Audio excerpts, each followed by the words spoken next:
Fala pessoal, vamos resolver então aí as questões do ENC 2025, a segunda aplicação. Eu não vou resolver na ordem, tá? Eu vou resolver na ordem na qual eu resolvi a questão e não na ordem de questões, tá? E assim, o que eu achei dessa prova de maneira geral? Achei que é uma prova que dá para conseguir 5 de maneira simples. Você tem algumas questões fáceis, outras questões que também são fáceis, mas exigem alguns gatilhos ali que a gente precisa acionar, que não é tão simples de acionar, embora a resolução da questão em si seja simples. Mas comparando com a primeira prova que eu também já respondi, de 2025, essa segunda eu achei um pouquinho mais fácil, tá? Então esse foi o meu a minha comparação desse ENC 2025.2 com o ENC 2025.1, tá? A primeira questão que eu resolvi aí dessa prova foi a questão de número 2, que é uma questão que eu não sei dizer se é MA14 ou se é MA12. A princípio, eu acredito que seja uma questão de MA14, mas que também envolve aí alguns assuntos do MA12. Por que eu estou dizendo isso? Porque nessa prova em específico, eu não achei duas questões claras de MA12. Eu achei uma questão clara de MA12 e essa questão aí de MA14. E inclusive a questão de MA12 é uma questão de indução que também tem lá na ementa do conteúdo de MA14. Então, essa prova aí deixou meio que um MA12, né, uma matemática discreta, bem discreta mesmo, tá? Mas vamos resolver essa questão, que não é uma questão difícil, tá? O gatilho que você precisa ter é um gatilho de transformar a soma dos divisores em uma PG, nas somas dos termos de uma PG, não é tão complicado assim. E eu só sabia disso porque eu já tinha resolvido muitos exercícios desse jeito, então dava para responder, tá? Vamos lá, olha só. Determine a soma em função de n dos divisores positivos de 3 elevado a n com n inteiro positivo. Bom, gente, a função que soma todos os divisores de um número, ela recebe o nome que é o nome de função sigma, tá? Então, o que é a função sigma? A função sigma nada mais é do que a soma desses divisores. Então, eu vou fazer aqui a função sigma de 12, tá? Só para vocês entenderem como é que funciona. Essa função sigma de 12 é a mesma coisa que 1, porque 1 é o divisor é um dos divisores de 12. Depois o próximo divisor é 2, então soma com 2 também. Depois o 3 também é divisor de 12, então soma com 3. Depois o 4 também é divisor de 12, soma com 4. Depois o 6 é divisor de 12, então soma com 6, repare que não tem o 5. Depois o próximo divisor vai ser o próprio 12, tá? Então olha só, se eu somar isso daqui, somar 1 mais 2 mais 3 mais 4 mais 6 mais 12, eu vou obter, né, se eu não me engano aqui, 28. Deixa eu ver se é isso mesmo. 3, 6, 10, 16, 28. Portanto, a função sigma de 12 é 28. Por que função sigma? Porque a função sigma é a função que soma, né, é o somatório de todos os divisores. Só um parênteses, essa questão não tem nada a ver com isso, mas isso é importante falar, que existem números que a função sigma equivale ao dobro. Então, por exemplo, se você tem um número cuja função sigma dele é o dobro desse número, então eu chamo esse número n de número perfeito, tá? Isso daqui é interessante, pode ser que cobre em alguma questão.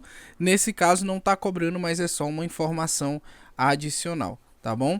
E olha só, galera, o que essa questão ela diz? Ele quer que você encontre a soma de todos esses divisores em função de n, tá? E como é que você vai fazer isso? O número em questão que você precisa saber quem são todos os divisores é o número 3 elevado a n. Então eu vou colocar aqui a função sigma de 3 elevado a n. E repare que quem são os divisores de 3 elevado a n? O primeiro divisor é 1, o segundo divisor de 3 elevado a n é o próprio 3, né? Já que n é um número primo, então as potências dele também vão ser aqui os divisores, né?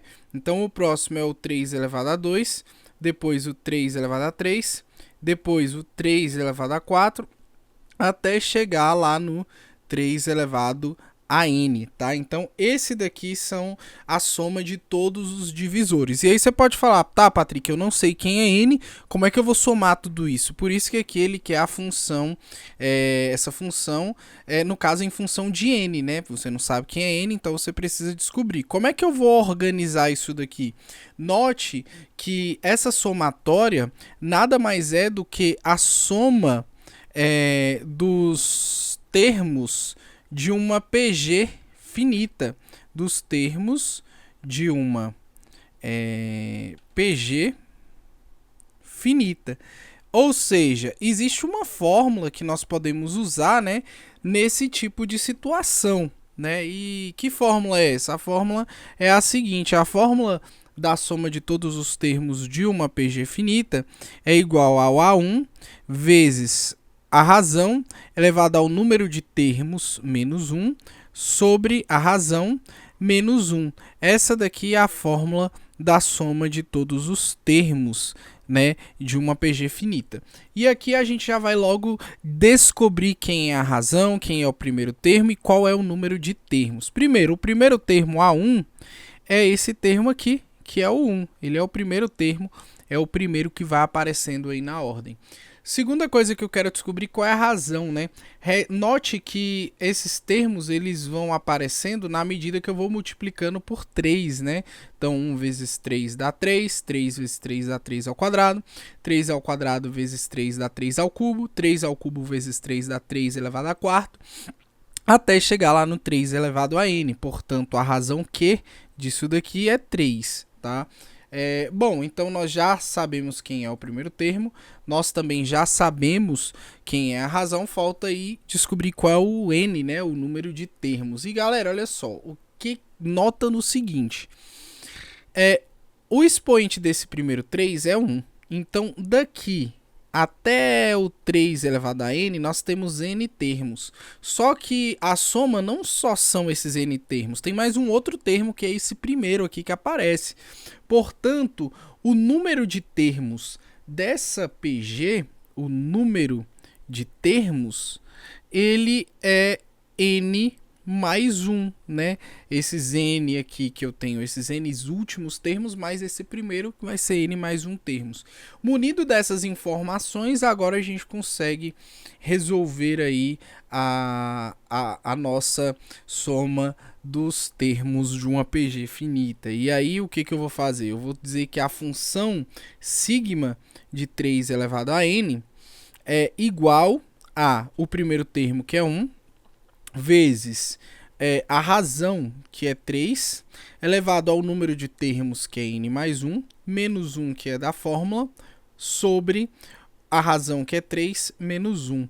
E aí, tornando isso daqui mais elegante, nós teremos que essa soma dos termos aí, essa função sigma, né, em função de n, pode ser dada por 3 elevado a n mais 1 menos 1 sobre 2. Então, essa é a função sigma e é essa função que define ali quem são a soma dos divisores de 3 elevado a n, beleza? Bom, e a questão B, ela é muito parecida com essa A, você só vai ter um detalhezinho. Existe uma propriedade na função sigma que é a seguinte: a função sigma de um produto é igual ao produto das funções sigmas, tá? Eu posso fazer isso, né? Eu só não me lembro se tem a propriedade de que A e B precisam ser coprimos entre si, mas de certa forma, aqui, nessa segunda, nós temos o seguinte: determine a soma em função de mn dos divisores positivos de 2 elevado a m vezes 3 elevado a n com mn inteiros positivos. Então, de qualquer forma, aqui o 2 e o 3, eles são coprimos entre si, porque eu tenho uma potência de 2 e outra potência de 3, não tem como eles não serem coprimos. Então, o que que acontece? Então, nós vamos aplicar essa fórmula aqui, né? Que é na verdade não é uma fórmula, é a propriedade da função sigma. E aí, nós vamos fazer o seguinte.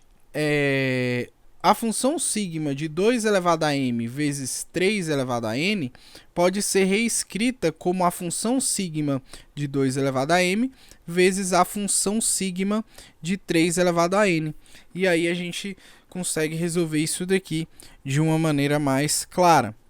Uma vez que nós vimos que isso daqui pode ser escrito na forma somando ali, né, como se fosse a soma dos termos de uma PG. Eu não vou fazer igual eu fiz a A, mas é claro que na prova você vai fazer. Inclusive, galera, só um detalhe, aqui eu não vou estar escrevendo tudo, mas eu vou mostrar pelo menos a ideia. É claro que você tem que entender que quando você estiver fazendo em que você precisa escrever tudo direitinho.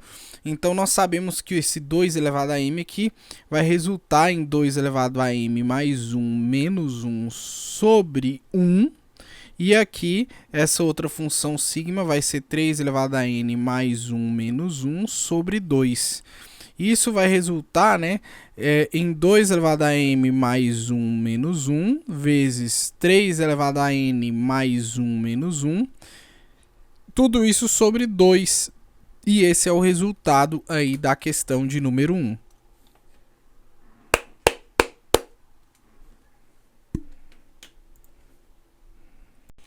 Então, pessoal, a segunda questão que eu resolvi dessa prova foi a questão de número 3, que é uma questão de indução, que é um assunto tanto da parte de MA12 quanto da parte de MA14, né? Então, novamente, essa questão e a questão anterior, elas compartilham de duas disciplinas distintas, mas que tem ali assuntos comuns entre elas.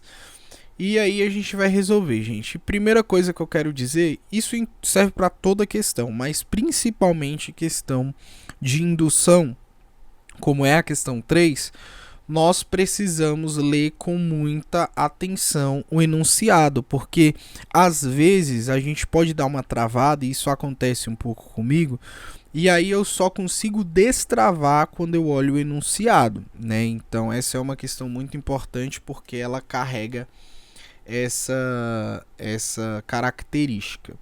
Considere a sequência definida por A1 igual a 1. Então, o primeiro termo é 1. A2 igual a 2. Segundo termo é 2. E um termo N sendo a soma dos dois termos anteriores. Então, se eu pegar um termo N, para eu saber qual é o valor desse termo N, eu preciso somar os termos anteriores. Então, por exemplo, se eu quero saber qual é o valor do termo 3, do A3, então eu tenho que somar os dois anteriores. Eu tenho que somar o A2 e o A1. E aí eu vou saber quem é o A3. Então, por exemplo, o A3 é 3, porque 2 mais 1 é 3. Se eu quero saber o A4, então eu tenho que somar o A3 com o A2, que são os dois anteriores imediatos, né?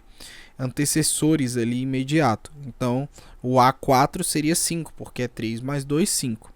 Beleza. Então, isso aqui é uma sequência recursiva, né? E aí a gente precisa calcular ela aqui, né? E é claro que essa parte de AN igual a AN menos 1 mais AN menos 2, ela só vai servir quando o N for maior ou igual a 3, tá bom? E é claro, né? Isso é óbvio. Agora, olha só, vamos lá.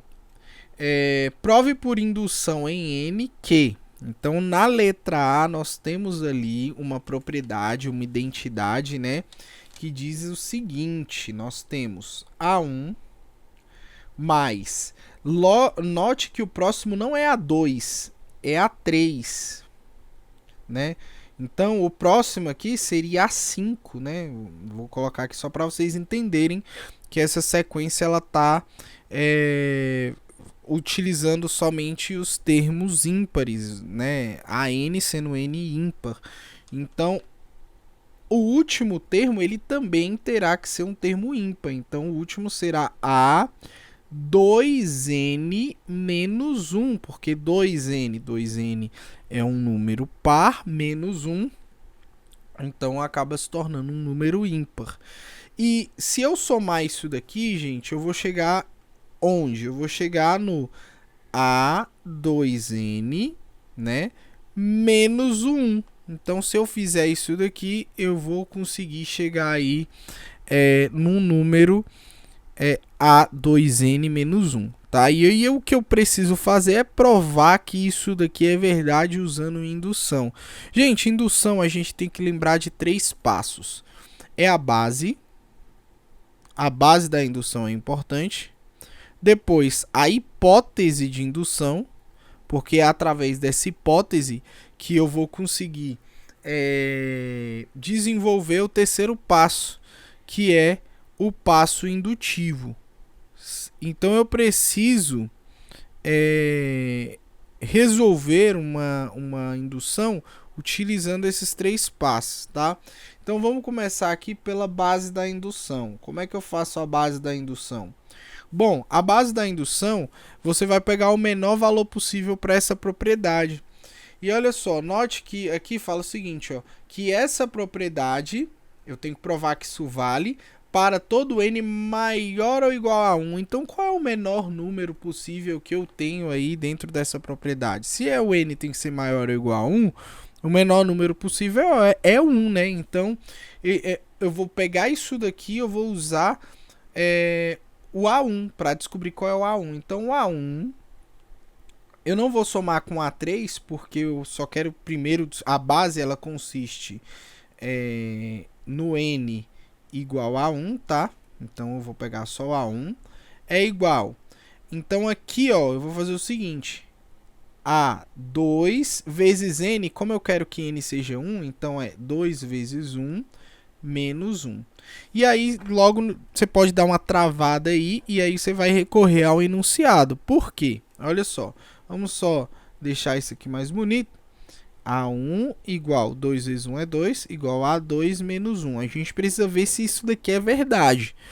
E o enunciado, ele me deu o valor de A1 e me deu o valor de A2. Olha só, o A1 vale 1 e o A2 vale 2. Então, eu vou substituir aqui. Então, vai ficar 1 e é igual a 2 menos 1. E realmente, gente, 2 menos 1 é 1, portanto, 1 igual a 1. E isso daqui é válido, tá bom? Então, a base que a gente tinha que verificar, ela está verificada, né? Agora, a gente vai para a hipótese. Então, a gente vai para a hipótese de indução, tá? Bom, a hipótese de indução não é algo complicado, mas você tem que fazer, inclusive muitas pessoas negligenciam isso, tá? Então, olha só, você vai supor. Então, a hipótese é uma suposição. Então, suponha validez para a seguinte propriedade. A1 mais A3 mais... Você vai ter, né, A5, A7, até chegar no A2K, desculpa, A2K menos 1 igual a A2K menos 1. O que eu estou fazendo? Eu estou pegando isso daqui que a gente precisa verificar se é verdadeiro e eu estou dizendo que isso é verdadeiro, né? E aqui é claro, né? Com K pertencente ao conjunto dos números naturais, ok? Então eu estou dizendo que isso é verdadeiro. Então tanto é que eu coloquei esse K aqui só para a gente não dizer que isso aqui já é válido logo de cara. Então eu coloquei um K só para diferenciar, tá? E isso é a nossa hipótese de indução. E a gente precisa supor isso daqui como verdade porque a gente vai usar isso daí na parte do passo indutivo. Então olha só, agora a gente vai para o nosso passo indutivo. O passo indutivo é o seguinte, eu preciso ver se isso daqui vai ser válido para K mais 1, né? E aí, como é que eu vou fazer isso? Olha só, em K mais 1, nós teremos A1 mais A3 mais o A2K menos 1. E aí, qual seria o próximo termo, K mais 1? Lembrando que aqui só tem números, nessa parte aqui nós só temos números ímpares. Então, o sucessor de 2k mais 1 é 2k, que é um número par, e ele não entra nessa soma. Quem vai entrar, o próximo que vai entrar, é o 2k mais 1, né? Lembrando que a gente tem, né, o 2k menos 1, depois dele vem o 2k, depois do 2k vem o 2k mais 1. Então é esse aqui que entra, porque esse aqui é um número par e ele não entra nessa soma, né? Nessa soma aí dessa propriedade. E aí o que eu vou fazer? Isso daqui tem que ser igual a quem? Eu não posso logo já dizer que é igual a isso, porque eu preciso demonstrar que vai ser igual a isso daqui, substituindo k por k mais 1. E aí o que eu vou fazer? Eu vou fazer o seguinte. Isso daqui, gente, essa parte aqui, ó, eu sei o valor dela, pela nossa hipótese de indução, né? Pela nossa hipótese, essa parte aqui equivale a 2, equivale a 2k menos 1. De onde eu tirei esse valor aqui, ó? Da nossa hipótese de indução. Por isso que é importante fazer a hipótese de indução. Eu falei que isso daqui é válido. Então, se isso é válido, essa parte aqui eu posso reescrever como isso. O que eu tenho que fazer agora é acrescentar essa segunda parte aqui, ó. Essa segunda parte aqui, que é quando o n vira k mais 1. E eu vou acrescentar essa parte aqui na frente. Então, eu vou ter a 2k mais 1. E essa parte vermelha aqui é essa parte aqui, né? K mais 1. Beleza, então isso daqui é o que eu tô fazendo para tentar mostrar a validez aí nessa minha propriedade. Agora eu vou mexer nessa parte aqui, nessa parte direita. Esquece essa esquerda, eu vou precisar mexer nessa direita e verificar o que eu vou achar nessa parte direita. Então olha só, vamos lá. Isso tudo aqui é igual a... Eu vou primeiro organizar, eu vou deixar esse menos 1 do outro lado. Então eu vou ter a 2k mais a 2k mais 1 menos 1. E aí, novamente, a gente fica, gente, o que eu vou fazer e tal, não sei o que. Dá uma pensada aí. O que será que você pode fazer? E eu dei o bizu lá no início dessa questão. Eu falei, gente, sempre olha o enunciado. O enunciado, ele nos deu algo interessantíssimo. Ele falou o seguinte, ó, se eu pego... dois termos, né, consecutivos imediatos. Se eu somar esses dois termos, eu acho o próximo termo. Então, ou seja, se eu quero descobrir o valor de um termo, eu preciso somar os dois antecessores imediatos. Isso significa que se eu somar o 2k e o 2k mais 1, inclusive eu vou colocar até aqui um parênteses para vocês entenderem melhor, essa soma aqui é a soma de dois termos consecutivos. Então, o próximo que eu vou encontrar é o termo que vem depois do 2k mais 1. Que termo é esse? É o 2k mais 2, né? Então, eu vou ter o A2k mais 2, é o próximo termo. E o menos 1 continua na fórmula. E aí você fala, Patrick, beleza, e agora? Bom, agora a gente chegou na nossa resposta. E por que a gente chegou? Eu vou organizar aqui para você entender o porquê que a gente chegou. Olha só, esse 2k mais 2 eu posso escrever sendo 2k mais 1 mais... 2k mais 1, isso, eu posso escrever dessa forma, 2k mais 1. E esse menos 1 aqui, ele vai permanecer. E olha só, isso daqui é interessante a gente analisar, porque esse termo aqui é a mesma coisa desse termo aqui se eu substituir o n por k mais 1. Então, olha só, se aqui eu peguei para k mais 1 igual a n, né? Se eu estou dizendo que o n é igual a k mais 1, então vai chegar nisso daqui pela propriedade aqui em cima. Então, realmente é válido. Então, nós conseguimos demonstrar aí a base, a hipótese de indução, a gente supôs validade e aí com isso nós conseguimos, através da hipótese, desenvolver o passo indutivo e, portanto, isso daqui é válido, né?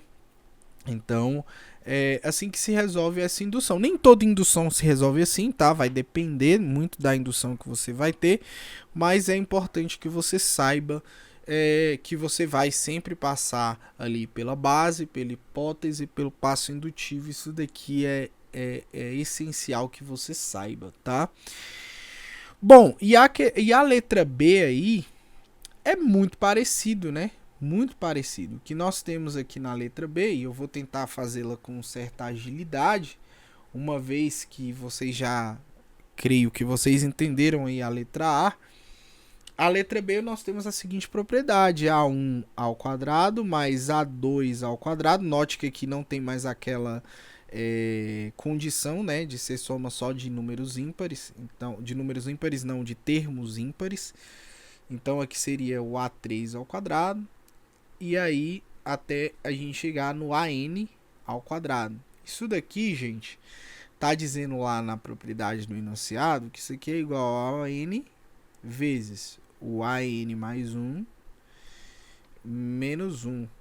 Deixa eu só verificar se é isso mesmo. É isso mesmo, tá?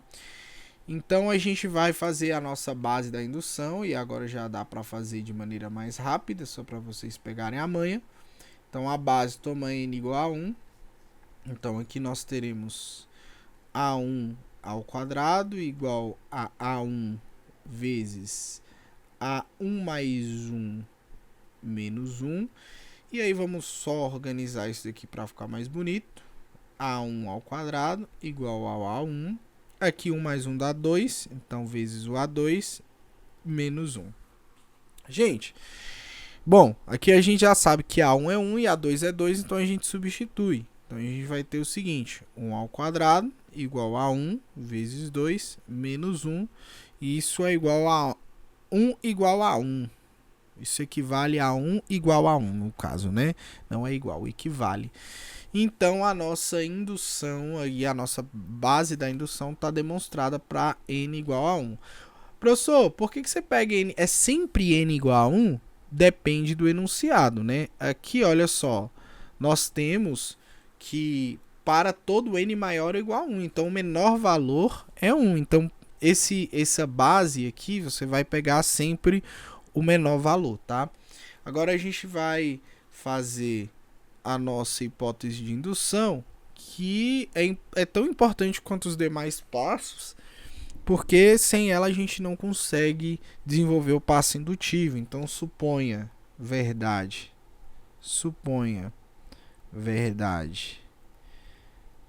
essa seguinte propriedade: A1 elevado a 2 mais A2 elevado a 2 mais AK elevado a 2 igual a 1AK vezes o AK mais 1 menos 1. Suponha validez para isso, tá? Suponha verdade. Então agora a gente vai para o nosso passo indutivo, e aqui é a parte mais chatinha, que é o seguinte: tome n igual a k mais 1. Vamos ver o que vai dar. Eu vou substituir só desse lado, substituir e acrescentar só desse lado esquerdo primeiramente. Então nós teríamos A1 ao quadrado mais A2 ao quadrado mais o AK ao quadrado, e aí a gente precisa acrescentar mais um termo, que o n não vai só até o k, vai o k mais 1, então mais AK mais 1 ao quadrado. E aí o que eu vou fazer? Esse lado aqui, eu não posso só simplesmente colocar o que está aqui na nossa hipótese, né? Eu vou usar a nossa hipótese para acrescentar algumas coisas, porque note que isso daqui é a nossa hipótese de indução.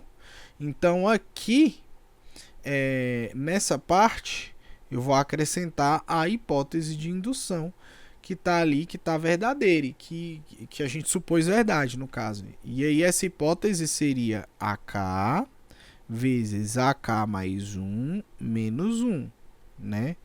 Seria essa a nossa hipótese. E aí, esse termo aqui, ó, foi o termo que eu acrescentei. Se eu acrescentei desse lado, eu preciso acrescentar do outro lado também. Então eu vou colocar o mais AK mais 1 ao quadrado. E aí agora a gente vai tentar aí desenvolver da mesma forma que a gente desenvolveu lá o item A. E a gente vai desenvolver desse lado aqui. Agora o que a gente precisa focar é nesse lado. Então vamos lá, olha só. O que eu vou fazer? Bom, primeiro eu vou deixar esse daqui organizado, tá? Então eu vou colocar AK vezes AK mais 1 mais AK mais 1 ao quadrado. Menos 1, que é daqui, tá? Eu vou colocar um parênteses, porque a gente precisa desenrolar essa parte aqui, ó. Por quê? A gente sabe que lá no comando, né, no enunciado, esse menos 1 ele já vai aparecer naturalmente. Então, como ele já apareceu aqui, eu vou deixar ele aí. E eu vou desenvolver essa parte aqui. Bom, eu vou deixar em evidência o AK mais 1, porque esse AK mais 1 ele aparece aqui, quando eu tenho AK mais 1 ao quadrado. E nesse produto ele aparece aqui. Então eu vou deixá-lo em evidência. Então eu vou ter o seguinte: AK mais 1 vezes que multiplica AK mais AK mais 1. Que aí esse AK mais 1 aqui multiplicado com esse AK mais 1 fica AK mais 1 ao quadrado. Então não mudou nada, né? Aí algebricamente do que eu estava trabalhando. Só que aí, gente, a gente vai usar aquele mesmo esquema que a gente utilizou na anterior, que é o seguinte: o AK mais 1 mais AK mais... o AK mais AK mais 1, se eu somar esses dois, eu acho o próximo. Por quê? Tá escrito aqui, ó essa parte aqui. Então, eu sei que depois do AK mais 1 vem o AK mais 2, né? Então, eu posso escrever isso como AK mais 1 vezes AK mais 2 menos 1. E aí a gente termina nosso passo indutivo. Porque, olha só, se eu pegar isso daqui, ó. Se eu pegar essa parte aqui e no lugar do N eu colocar K mais 1, eu vou ter A, K mais 1, né? E aqui eu vou ter A, K mais 1, mais 1. E isso aqui vai ser AK mais 2. E o menos 1 aqui que apareceu naquela hora. Então, olha só. Então, a gente concluiu aí o nosso passo indutivo. Portanto, questão de número 3 concluída. A próxima questão que eu fiz foi a questão de número 5, que é essa questão aqui. E ela não é uma questão tão difícil. Eu, inclusive, quando eu fui fazer, eu nem precisei em nenhum passo olhar a pauta de correção, tá? E eu vou responder aqui, vocês vão entender que é uma questão bem simples. Eu vou só falando, é claro que na hora do ENC você precisa escrever tudo que você está fazendo e tal. Mas aqui eu vou falando e aí vocês vão, né, compreendendo que no ENC vocês precisam escrever essas coisas, tá? Então, olha só. Considere 3 círculos de raio A, B e C, 2A2 distintos, tangentes exteriormente 2A2 e todos tangentes a uma reta S nos pontos A, B e C, respectivamente, como mostra a figura abaixo. Prove que AC é igual a 2 raiz de 2. Gente, isso daqui é o seguinte. Primeira coisa que eu vou fazer aqui é colocar os pontos. Como ele só quer saber AC, eu vou fazer só do AC primeiro aqui, tá? Só do AC. Esses pontos aqui são os centros. Então, centro A e centro C, tá bom? Uma outra coisa que ele falou foi o raio, né? Então, o raio aqui dessa esfera de centro CA mede Azinho, tá? Aqui tá no enunciado. E esse raio aqui mede Czinho, tá? Outra coisa que é importante que vocês saibam é que como esse ponto A aqui, ele tangente a essa reta S, né, o que tangencia a circunferência na reta S, e esse ponto C também é o que tangencia, uma coisa que a gente já pode deixar claro aqui é que esse ângulo aqui é um ângulo de 90 graus, há uma propriedade que nos diz isso, né? E eu posso também dizer, né, uma outra coisa aqui que a gente vai avaliar é que esse segmento CA e CC, ele vai ser o raio A mais o raio C, né? E aí a letra A, ele quer que você encontre o valor de AC. O valor de AC, no caso, seria aqui, ó, desse ponto até esse ponto aqui. Isso aqui é o meu segmento AC. O que que eu vou fazer? Eu vou traçar uma paralela AC que passa pelo ponto CA aqui em cima. E essa paralela ela vai ser única, né, pelo quinto postulado de Euclides. E esse valor aqui é o próprio valor AC, tá, que eu quero descobrir. E aí o que que eu vou fazer? Eu vou retirar esse triângulo daqui, eu vou retirar ele e vou colocar ele aqui do lado de fora para a gente entender melhor o que a gente vai fazer, né? Aqui, ó, outra coisa, se aqui é um ângulo de 90 e aqui está paralelo a esse AC aqui de cima, né? Então significa que aqui também é um ângulo de 90. Então esse triângulo aqui tem um ângulo de 90 aqui. Uma outra coisa que a gente tem que notar é que esse hipotenusa é A mais C, né? Por causa desses dois valores aqui, dos raios, né? E esse lado aqui, ó, esse lado aqui é o AC que eu quero encontrar, mas esse outro lado aqui, esse cateto, você vai ter que ter um jogo de cintura para encontrá-lo, né? Que jogo de cintura é esse? Olha só, se tudo isso daqui mede C e isso daqui mede A, então isso daqui tem que medir C menos A. Então aqui é C menos A, tá? E agora a gente tem um triângulo retângulo, a gente tem o valor aqui da hipotenusa, né? A gente tem o valor da hipotenusa, nós temos o valor desse cateto e a gente quer encontrar esse outro cateto que é AC, que a gente quer prove que AC é igual a 2 raiz de AC. Então a gente vai usar Pitágoras. Então, pelo teorema de Pitágoras, nós teremos o quê, né? Aí aqui é algo que é mais simples da gente visualizar, né? Nós teremos AC ao quadrado mais C menos A ao quadrado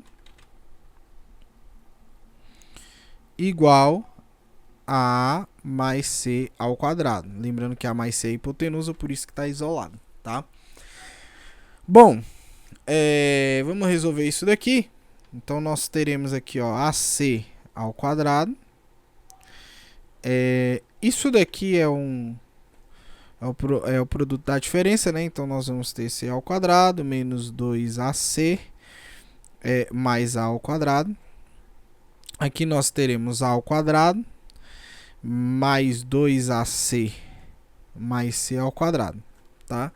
E aí, gente, agora a gente vai cortar aí, né, o que dá para cortar. Esse C corta com esse C, esse A corta com esse A, e esse menos 2AC, eu vou somar mais 2AC de um lado e do outro.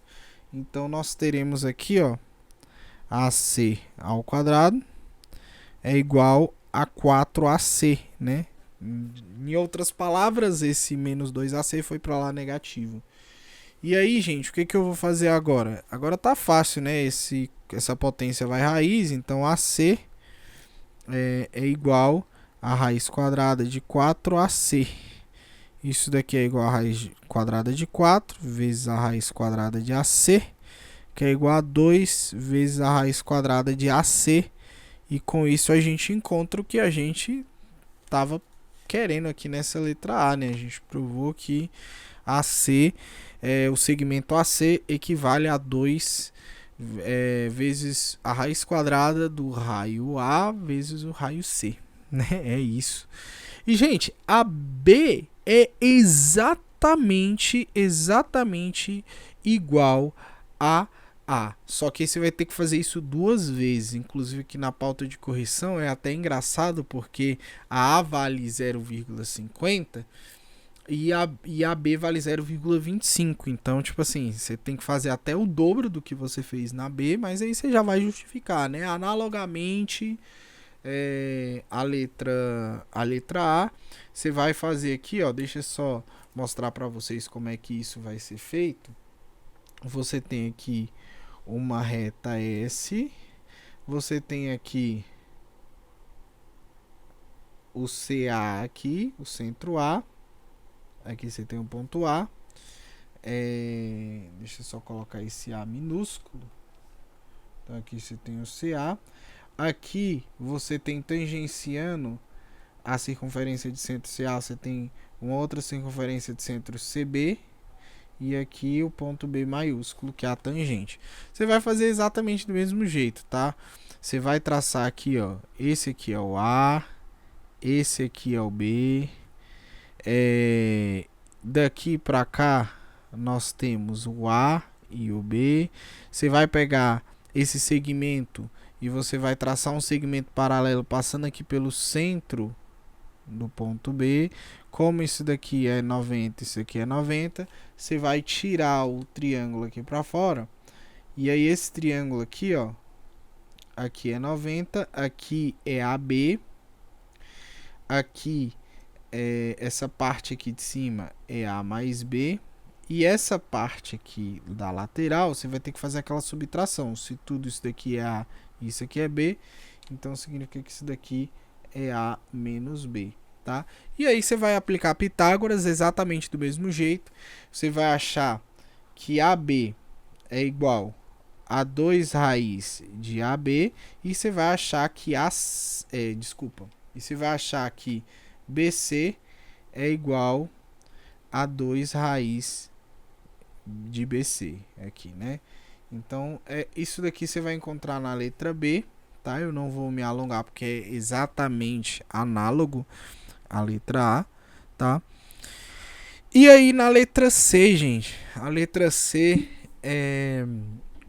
você vai determinar B em função de AC. Então, olha só, você precisa juntar todas essas letrinhas A, B e C, porque você tem elas separadas, né? No AC você tem 2 raiz de AC, no AB você tem 2 raiz de AB e no BC você tem 2 raiz de BC. Como é que você vai juntar isso daqui? De imediato pode parecer difícil e realmente não é tão assim imediata a solução, mas você vai olhar aqui para a nossa figura e você vai notar o seguinte, que esse AC aqui, ó, ele é a soma do AB mais o BC.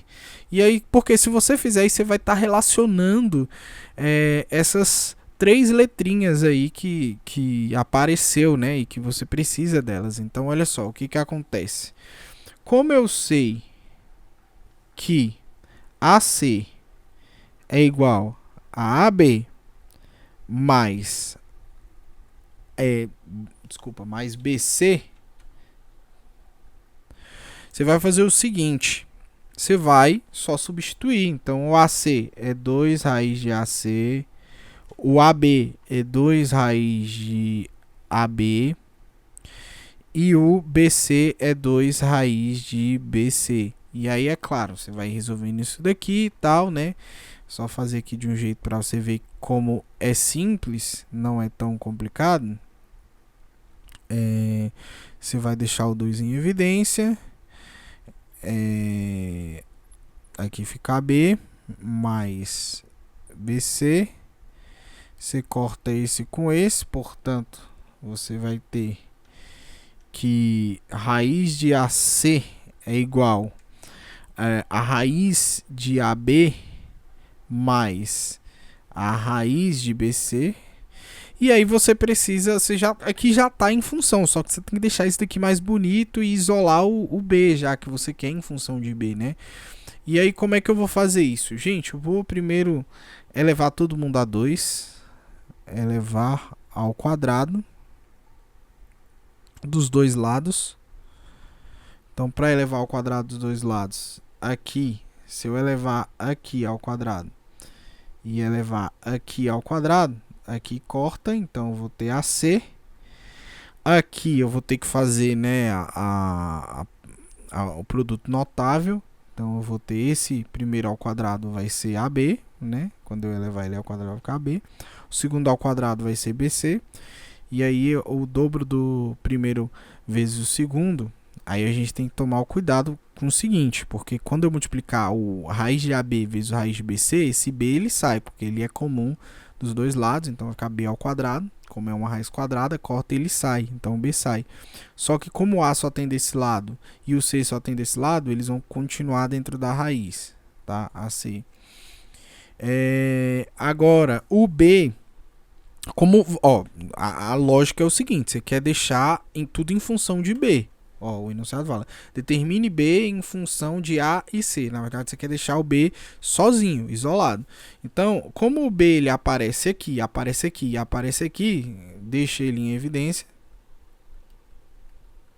E aí, ó, você vai ter isso daqui.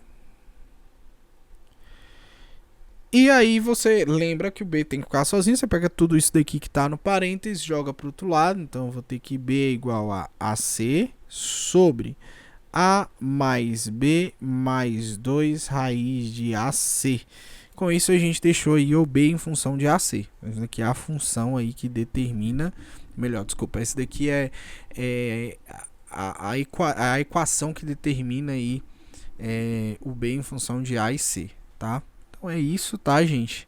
Essa questão aí é uma questão fácil, com algumas sacadas ali que você tem que ter. Eu acho que a sacada, inclusive, mais difícil dessa questão não é nem essa da letra A nem da letra B, é essa sacada aqui, ó. Essa sacada aqui, você pode ter uma certa dificuldade ali na hora, porque assim, eu falando, ou a gente vendo na pauta de correção, ela é clara, mas na hora da prova, você fala, pô, e agora? O que eu vou fazer? Aí você tem que arrumar uma forma de relacionar aí esses raios A, B e C, beleza?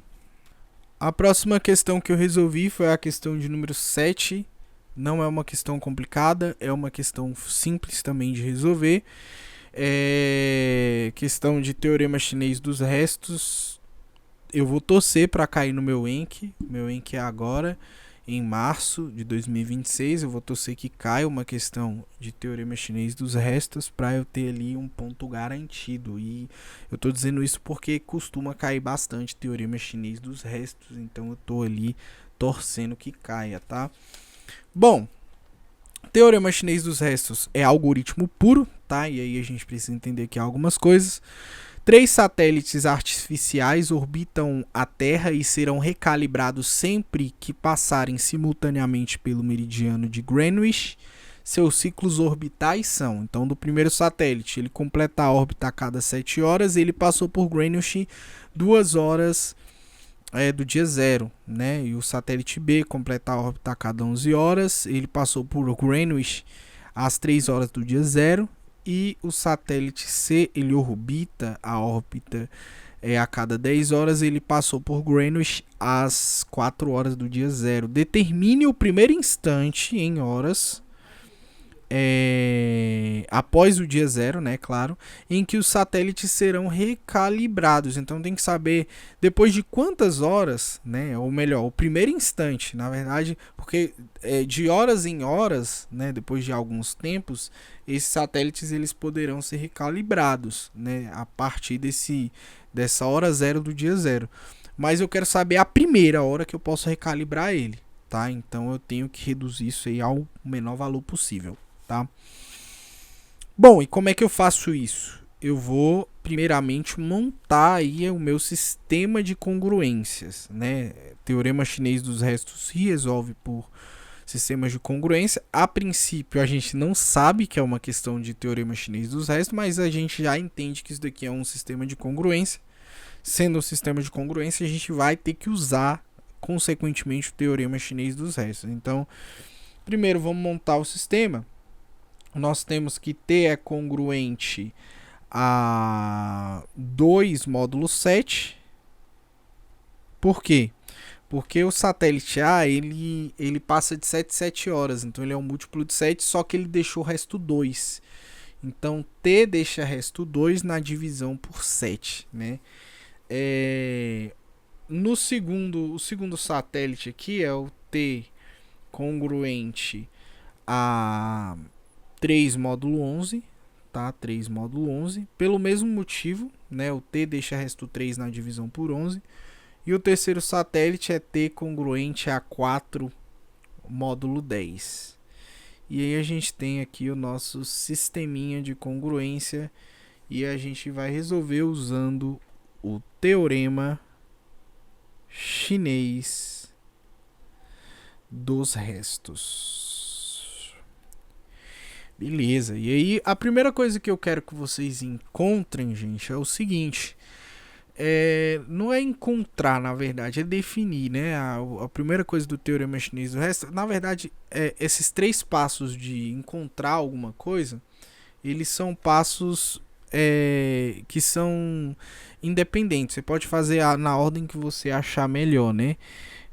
Claro que tem um que depende do outro, mas o primeiro que eu sempre faço é o mais fácil, que é saber quem são os restos, né? Ali nas 3 congruências, quem são os restos. Então nós temos resto 2, resto 3 e resto 4. Eu vou chamar esses restos de R, né? R, vou chamar de R. Então R1 é 2, R2 é 3 e R3 é 4. Tá? Então isso aqui é uma informação importante que a gente vai usar lá na frente, tá? Que é saber quem são esses R's. Então primeiro você define, né? R1, R2, R3. O segundo ponto é definir quem vai ser o Nzão, tá? E esse Nzão aqui, gente, você vai pegar o N1 vezes o Nzinho 2 vezes o Nzinho 3. E quem são, gente, esse Nzinho 1, Nzinho 2, Nzinho 3, né? O Nzinho 1 é o primeiro módulo, módulo 7. O Nzinho 2 é o segundo módulo, módulo 11. E o Nzinho 3 é o terceiro módulo, módulo 10. E aí eu vou multiplicar isso daí. Então, multiplicando esses 3 valores, nós temos 7 vezes 11 vezes 10, e isso vai dar 770. Essa segunda informação é também importante, a gente vai usar lá na frente. E a terceira coisa, na verdade terceira não, a gente ainda tem que encontrar ainda 2 coisas aqui, várias coisas ainda, na verdade, antes de jogar na fórmula do teorema chinês do resto. A gente precisa saber quem é NI, tá? E quem é esse Nzão I? Esse Nzão I é o Nzão dividido pelo Nzinho I. Ou seja, o Nzão 1 vai ser o Nzão, que é 770, dividido pelo Nzinho 1, que é 7. E isso aqui dá 110. Só que tem uma outra forma, gente, eu costumo... porque isso aqui é a forma formal, né? O que a definição traz. Mas uma forma mais legal que eu acho, que resolve de maneira muito mais rápida, é o seguinte. O Nzão 1 é eu multiplicar os módulos que não estão em 1. Porque o módulo que está no 1 é 7. Na linha 1 é 7. Então eu vou multiplicar os módulos que estão na linha 2 e 3. Então 11 vezes 10 dá 110. Aí assim fica mais mecanizado, né? Nzão 2. Eu vou multiplicar os módulos que está na linha 1 e 3. Então eu esqueço a linha 2. 7 vezes 10 dá 70. E o Nzão 3... eu vou multiplicar os módulos que estão na linha 1 e 2, que dá 77. Então, dessa forma fica muito mais mecanizado.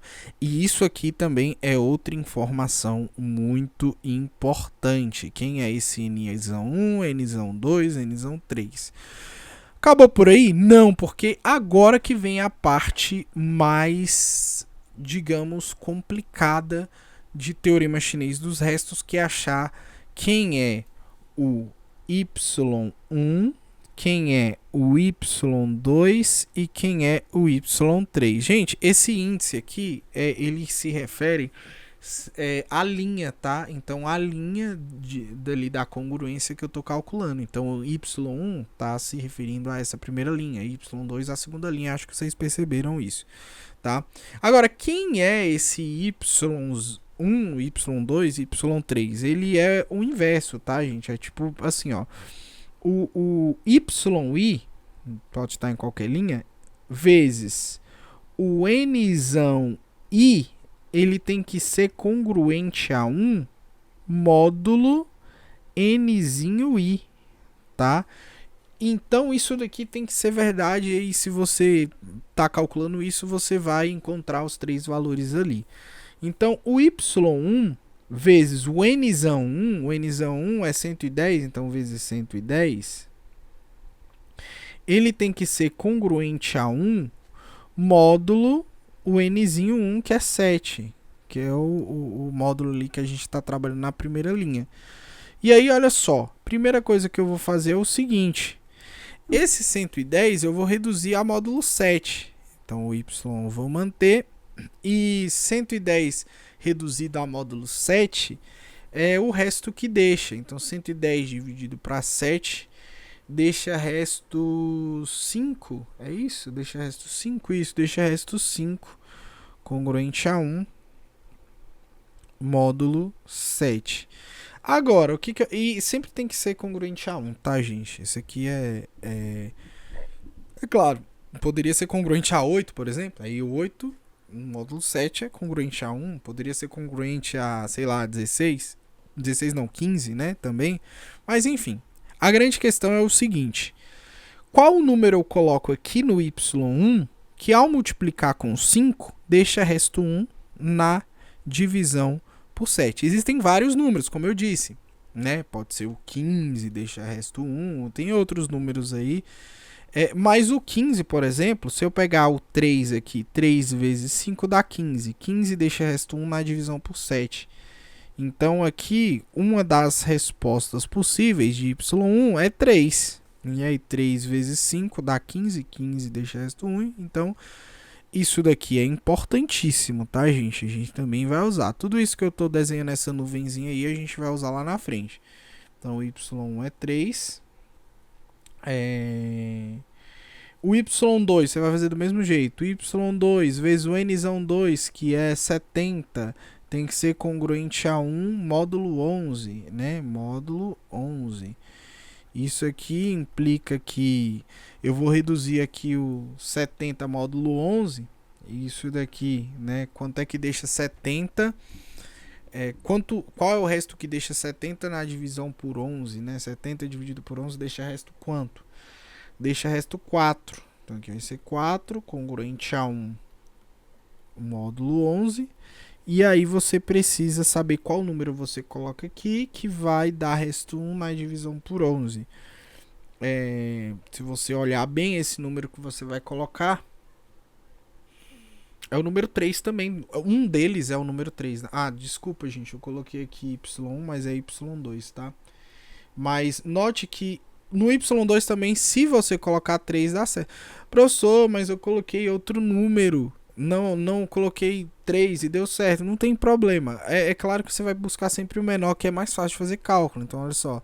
3 vezes 4 dá 12. 12 deixa resto 1 na divisão por 11. Então, 3 ele é um valor válido ali que você pode colocar, tá? Então, y2 é 3. E, por fim, o y3, você vai fazer a mesma coisa. y3 vezes o nzão 3, que é 77. Tem que ser congruente a 1. Módulo 10. Vamos primeiro reduzir aqui esse 77 módulo 10. 77 módulo 10 deixa resto 7. Deixa resto 7. Congruente a 1 módulo 10. Aí você tem que ver qual número você coloca aqui no y3, que multiplicado por 7 tem que ser congruente a 1 módulo 10. Ou seja, tem que deixar resto 1.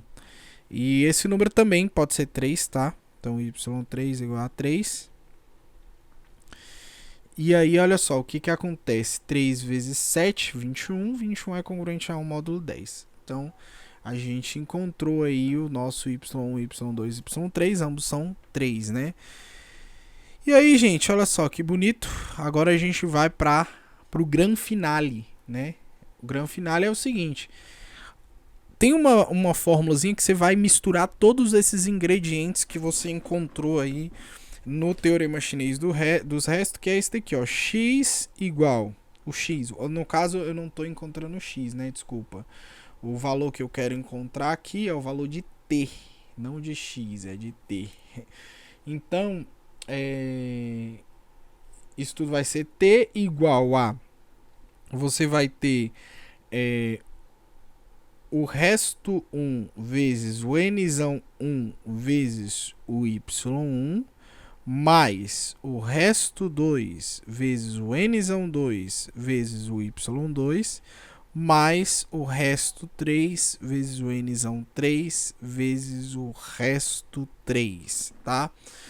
E essa daqui é a fórmula do teorema chinês dos restos, né? Isso aqui é o que a gente vai usar.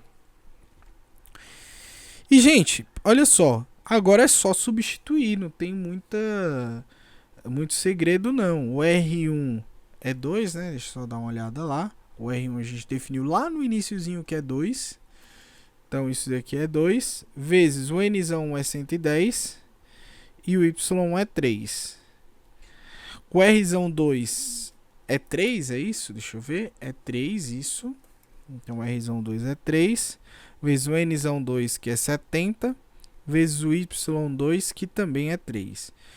O R3 é 4, o nzão 3 é 77 e o Rzinho 3 é 3, tá? Então por isso que você tem que encontrar tudo isso para no final você jogar nessa fórmula aqui, tá?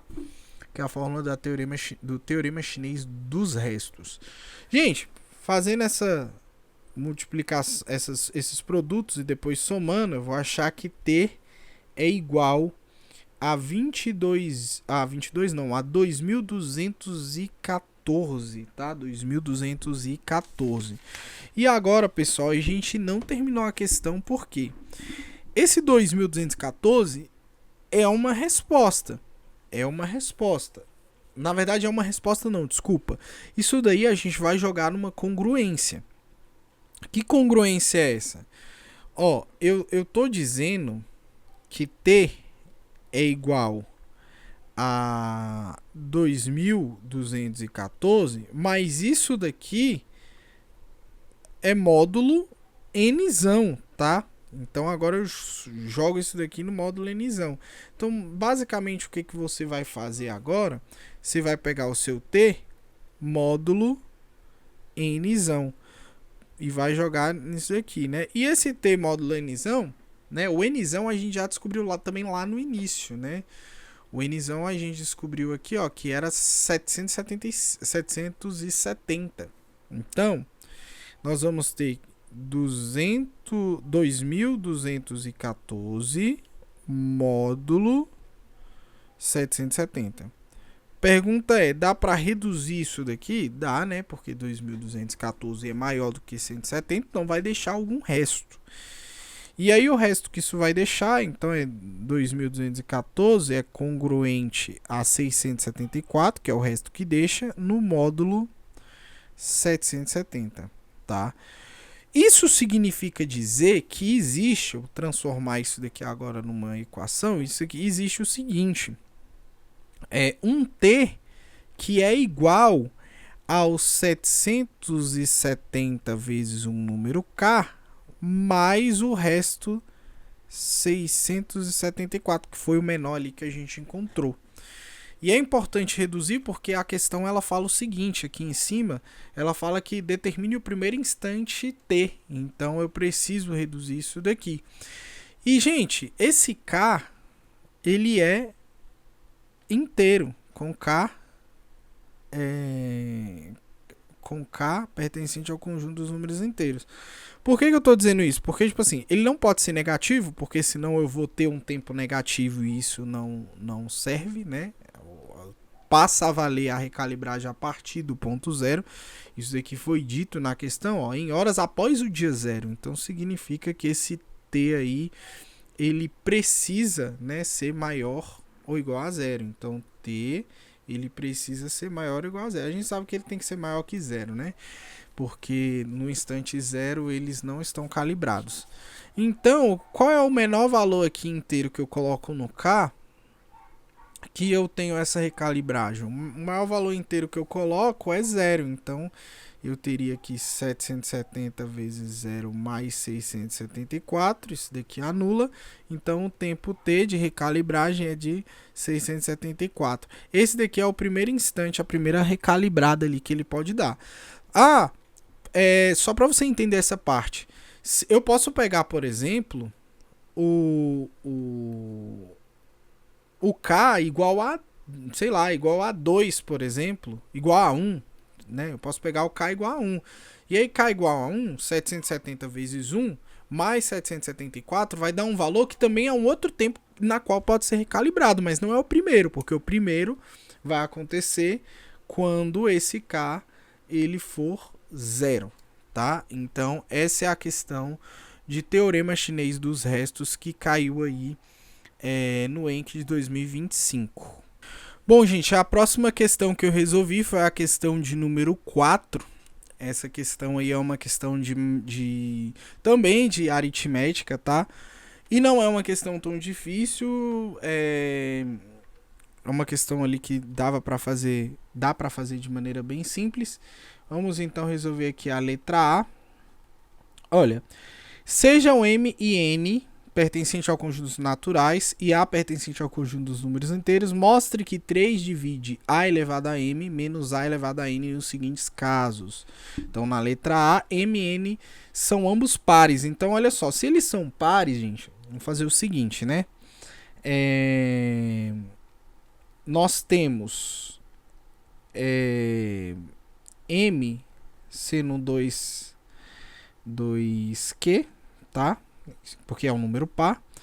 E N sendo 2R, que também é um número par. Então, M e N, M é 2Q e N é 2R, tá?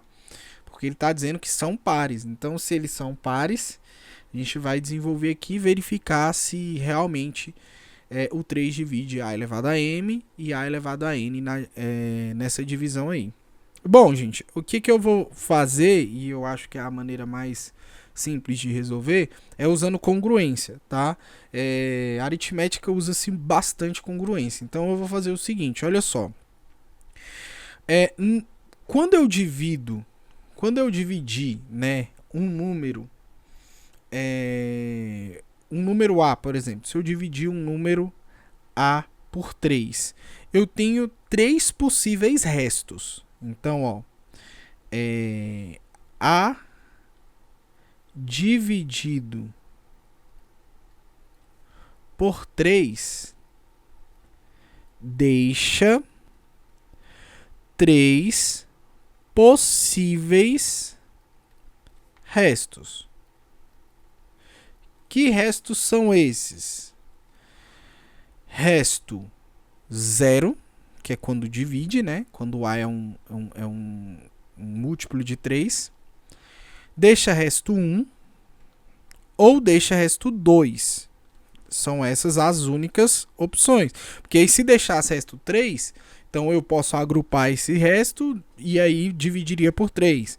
Se deixa resto 4, eu agrupo 3 e aí esses 3 divide, deixa resto 1. Se divide por 5, eu agrupo 3, que vai dividir e sobra resto 2. Então, os únicos restos possíveis que eu vou ter, um sistema completo de resíduos aí, é 0, 1 e 3. Agora, o que acontece? Eu vou dizer nesses casos, o primeiro caso aqui, ó, é o A congruente a 0 módulo 3, que eu estou fazendo na divisão por 3. O segundo caso é o A congruente a 1 módulo 3. E o terceiro caso é o A congruente a 2 módulo 3.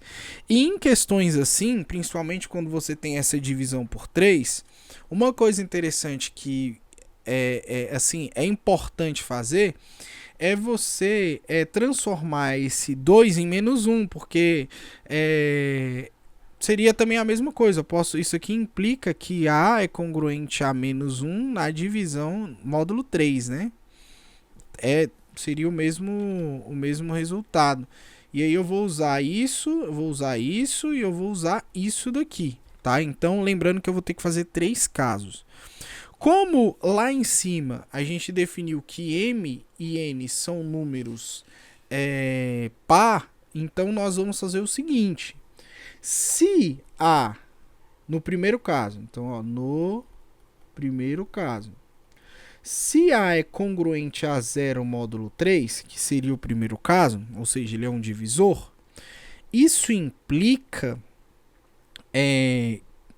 o seguinte, implica que A elevado a 2, eu coloquei Q? Eu coloquei 2Q. A elevado a 2Q é congruente a 0 elevado a 2Q, pela propriedade de congruência modular, que é congruente a 0, né? Porque isso aqui dá 0, módulo 3. Fechou? E o A elevado a 2R, foi isso que eu coloquei? R foi. É congruente ao A a 0 elevado a 2R, isso aqui dá 0, então é congruente a 0 módulo 3.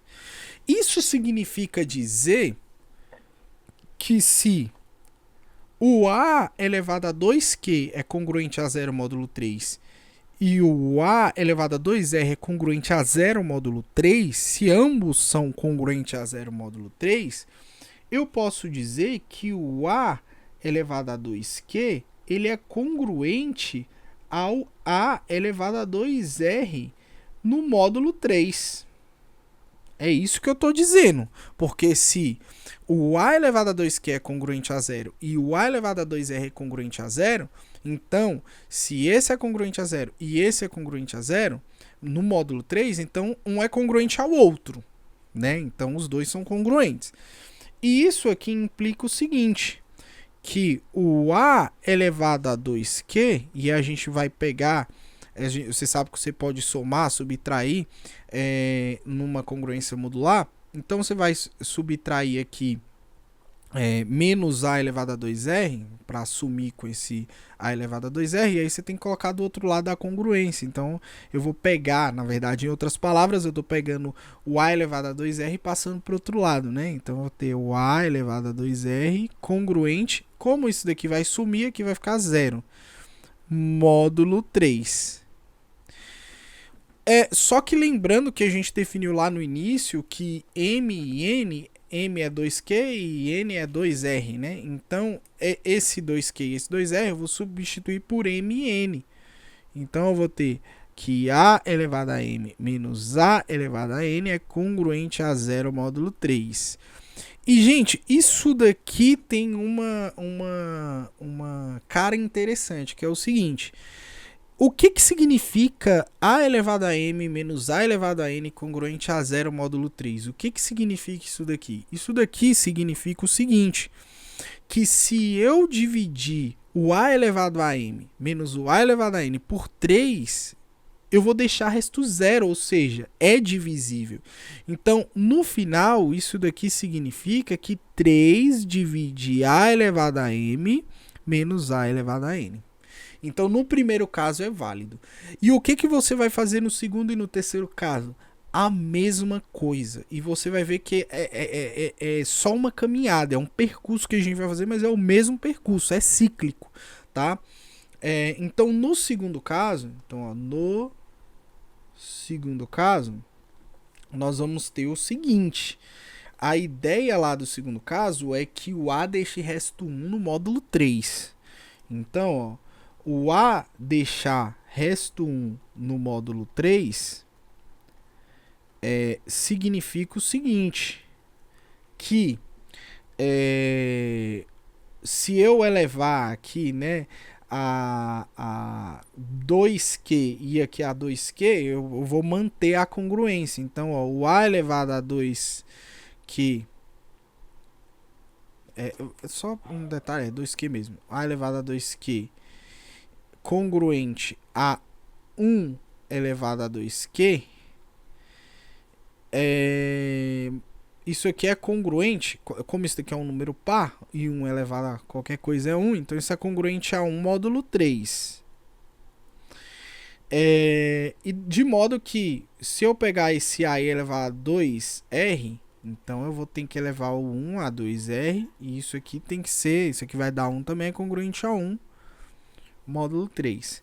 Agora eu vou fazer essa mesma comparação, olha só, se o A elevado a 2Q é congruente a 1 módulo 3 e o A elevado a 2R é congruente a 1 módulo 3, então eles têm a mesma classe de congruência. Então eles também são congruentes. Então o A elevado a 2Q ele é congruente ao A elevado a 2R módulo 3. E aí eu vou fazer aquele mesmo esquema, né?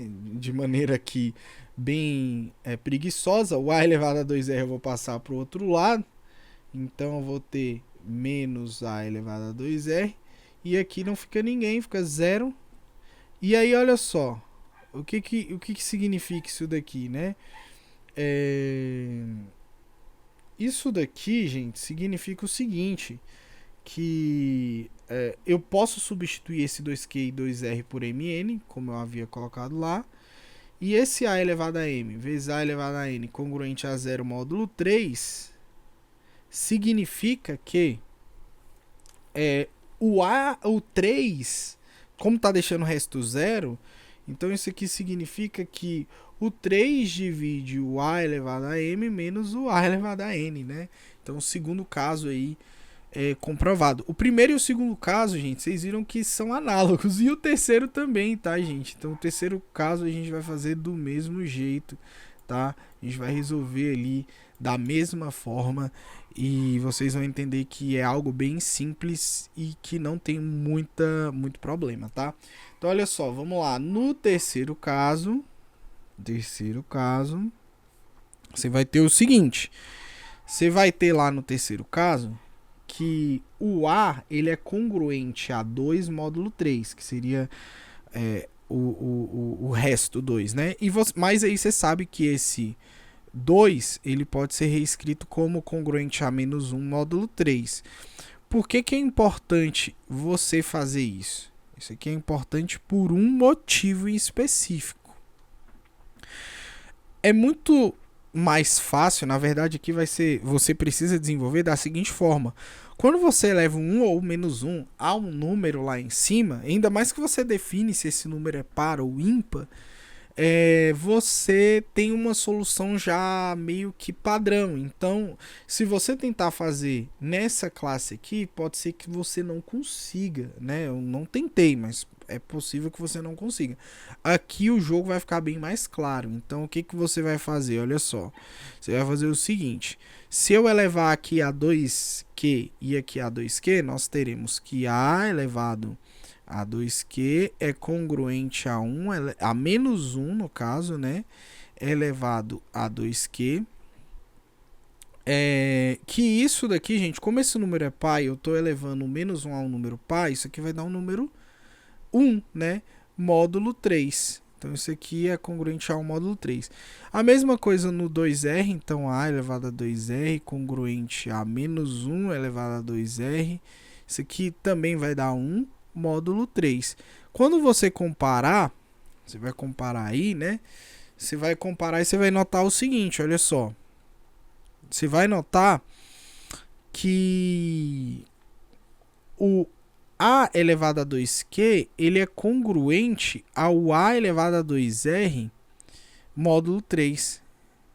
Porque tanto esse quanto esse tem a mesma classe de congruência módulo 3. E aí você vai pegar esse e passar negativo, né? De maneira bem preguiçosa novamente. E aqui fica 0. E aí o que você vai ter é que isso daqui divide o 3, no caso, divide isso daqui, porque deixa resto 0. Só que quem é esse 2Q e quem é esse 2R? Novamente, isso aqui já não é mais segredo. É M e N. Congruente a 0, módulo 3. Ou seja, isso aqui implica dizer, né, que 3 divide a elevado a m menos a elevado a n. Ou seja, o que a gente fez nos três casos, no primeiro, no segundo e no terceiro caso, que seriam as três classes de congruência ali possíveis, a gente conseguiu dizer que divide. Então, se divide nas três classes de congruência, divide para todo mundo, independente de quem seja o A. O A ele pode deixar resto 1 na divisão por 3, ele pode deixar resto 2 na divisão por 3, ele pode deixar resto 0 na divisão por 3, e nesses três casos eu vou conseguir dividir o A elevado a m menos o A elevado a n por 3. Vai deixar resto 0, tá? Então é isso que a questão pede, ok? E a letra B é do mesmo jeito, gente. É mais do mesmo, é mais do mesmo. Eu vou, inclusive, fazer na letra B o terceiro caso, tá? Porque na letra B, que aí eu não vou fazer tudo não, porque senão vai ficar muito extenso. Mas na letra B, você vai fazer exatamente análogo à letra A. E aí você tem os três casos de congruência ali. Na verdade, os três restos possíveis, né? O A deixando o resto 0 na divisão por 3. O A deixando o resto 1 na divisão por 3. E o A deixando resto 2. Aqui é o terceiro caso. O A deixando o resto 2 na divisão por 3. E aí você sabe que esse resto 2 vai ser muito mais fácil você fazer aqui com o menos 1, que no final das contas é a mesma coisa, tá? E aí, gente, se você fizer na letra A, vai dar certo. Você vai fazer exatamente do mesmo jeito. Na letra B, a mesma coisa. Na letra B, não, desculpa. No primeiro caso, a mesma coisa. No segundo caso, a mesma coisa. No terceiro caso, a mesma coisa. Agora, o que eu vou fazer? A única diferença é que M é um número ímpar. Então, eu vou colocar 2R, 2Q no caso, né? Que eu tinha colocado lá, mais 1. E o N vai ser 2R mais 1, tá? E aí, gente, eu vou fazer só o terceiro caso, mas aplica-se para todos, tá? Aplica-se para todos a mesma forma de resolver. Então, no terceiro caso, nós teremos o seguinte, inclusive o primeiro e o segundo caso é até mais simples. Assim, na verdade é a mesma coisa, mas eu vou fazer o terceiro aqui porque a gente vai fazer a análise do menos 1, a potência de menos 1, e eu acho isso interessante. Vamos lá, olha só. Se o A é congruente a menos 1 módulo 3, então significa, isso implica dizer que o A elevado a um 2Q mais 1, ele é congruente ao menos 1 elevado a um 2Q mais 1. Só que note que isso daqui é um número, esse 2Q mais 1 é um número ímpar, e menos 1 elevado a um número ímpar dá menos 1. Então isso daqui é menos 1, é congruente a menos 1, no caso, módulo 3, tá? A mesma coisa o outro, A elevado a 2R mais 1 é congruente a menos 1 elevado a 2R mais 1, que é congruente a menos 1 módulo 3, tá? E aí, olha só, como isso daqui, o A elevado a esse número ímpar aqui é congruente a menos 1, e o A elevado a esse outro número ímpar é congruente a menos 1 também, ambos no módulo 3, então isso implica dizer que o A elevado a 2Q mais 1 é congruente ao A elevado ao 2R mais 1 no módulo 3. Você sabe que você vai ter que passar esse cara para o outro lado, então você vai ter que A elevado a 2Q mais 1 menos o A elevado a 2R mais 1 é congruente a 0 módulo 3. E aí você tem que ver, né, quem é esse 2Q mais 1 e 2R mais 1. E a gente que definiu esses valores estão aqui em cima, é Mn. Então isso significa que A elevado a M menos A elevado a N é congruente a 0 módulo 3. Lembrando que esse Mn são números ímpares nesse caso. E aí, mesma coisa, né? Isso implica dizer que o 3 divide A elevado a M menos A elevado a N, com M e N ambos ímpares, né? Então é isso, gente. Não é tão complicado. As outras, o primeiro e o segundo caso, você vai fazer do mesmo jeito que você fez a letra A, inclusive. Não é tão complicado, é simples, você vai usar congruência modular. Não vi se na pauta de correção resolveu de outra forma, mas aqui eu acho que é a forma mais simples de resolver. E vamos para a próxima questão. Bom, essa próxima questão é uma questão de MA11, né? Uma questão de MA11, números e funções reais. A letra A não é tão difícil, tranquilo de conseguir o 0,5. Letra B exige mais um pouco da nossa análise, principalmente ali em relação a funções, mas dá para conseguir pelo menos ali o 0,5 você precisa conseguir nessa questão, tá? Bom, vamos para a letra A, olha só. Dados os números reais alfa, beta e gama, mostre que existem infinitos polinômios de grau 3 com coeficientes reais que têm alfa, beta e gama como raiz. Primeiro vamos fazer o seguinte. Seja um K pertencente ao conjunto dos números reais com K diferente de zero. Tá? Por que eu estou definindo isso? Porque se K pertence ao conjunto dos números reais, a quantidade de valores que eu posso atribuir a K são infinitas. Então, olha só. Com isso, tenho infinitos valores para K. Isso aqui é só porque ele quer que você defina, mostre que tem infinitos. Então, aqui a gente já está dizendo que tem um K infinito e esse K eu vou usar em algum momento. Quando a gente vai definir um polinômio, a gente pode definir pelo produto pela diferença das raízes, né, no caso. Então, olha só. Esse polinômio em si eu posso definir como P de x, sendo um K, que é o coeficiente, tá? Vezes o x menos o alfa, que é raiz, vezes o x menos o beta, que é raiz, vezes o x menos o gama, que é raiz. E aí ficou assim. Isso daqui é a definição de polinômios, tá? É uma das formas de você reescrever polinômios. Você coloca um coeficiente aqui e aí você vai fazendo aqui o produto aqui, a distributiva aqui entre as raízes, né? Então, se o x aqui... Agora note um negócio, né? Se algum desses daqui for zero, então realmente é raiz. Então, o que acontece? P de alfa. Se x for alfa, alfa menos alfa dá zero, então acabou. Então, P de alfa é zero. Se eu tenho P de beta, quanto é que vai dar P de beta? Aqui, ó, beta menos beta dá zero. Zero vezes tudo isso aqui, acabou. E o P de gama, se eu colocar aqui no lugar desse x o gama, gama menos gama zero, acabou. Então, olha só. Realmente aqui nós escrevemos o polinômio.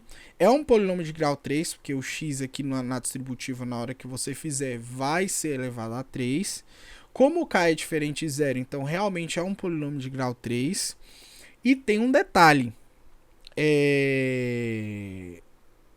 Esse K é infinito, então, na verdade, ele tem infinitos valores que você pode colocar. Ele pertence ao conjunto dos números reais, tá? O conjunto dos números reais é um conjunto infinito.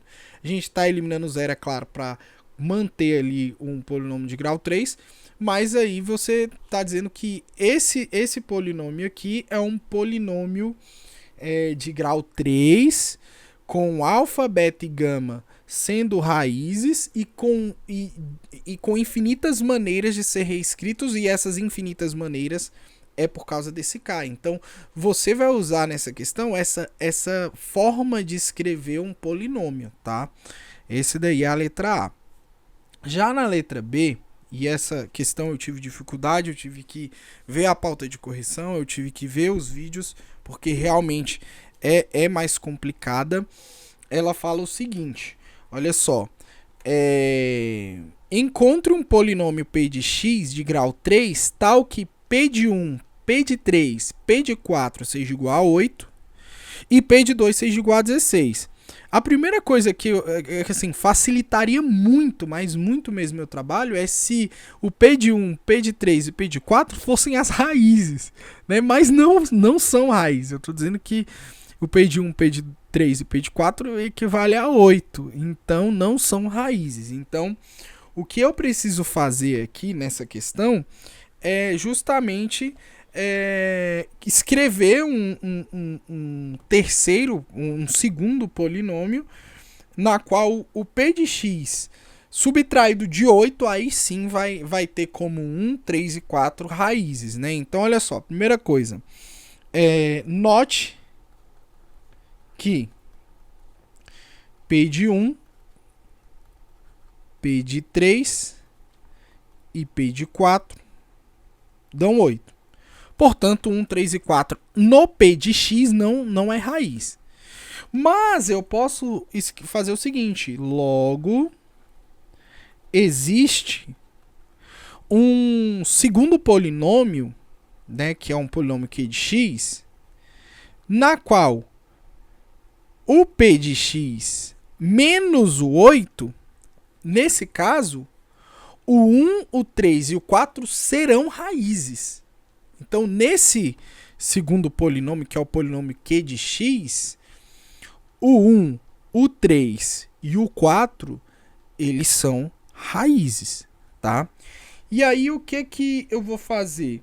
Eu vou escrever esse polinômio primeiro. Agora esquece isso daqui, esquece isso daí. Eu vou escrever esse polinômio Q de x sendo k vezes x menos x1, que é uma raiz, vezes x menos x2, que é a segunda raiz, vezes x menos x3, que é a terceira raiz. E note o seguinte, que eu sei quem são as três raízes do Q de x. Do Q de x eu sei quem são as três raízes. As três raízes é 1, 3 e 4. Então eu vou substituir ali.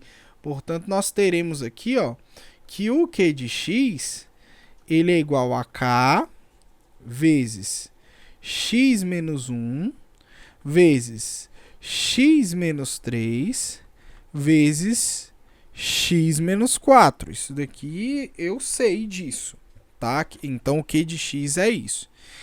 Agora, note uma segunda coisa. A segunda coisa é o seguinte. Nós falamos aqui, ó, que o Q de x menos o é igual, desculpa, que o Q de x ele é igual ao P de x menos 8. Nós falamos isso. Então eu vou escrever assim, ó.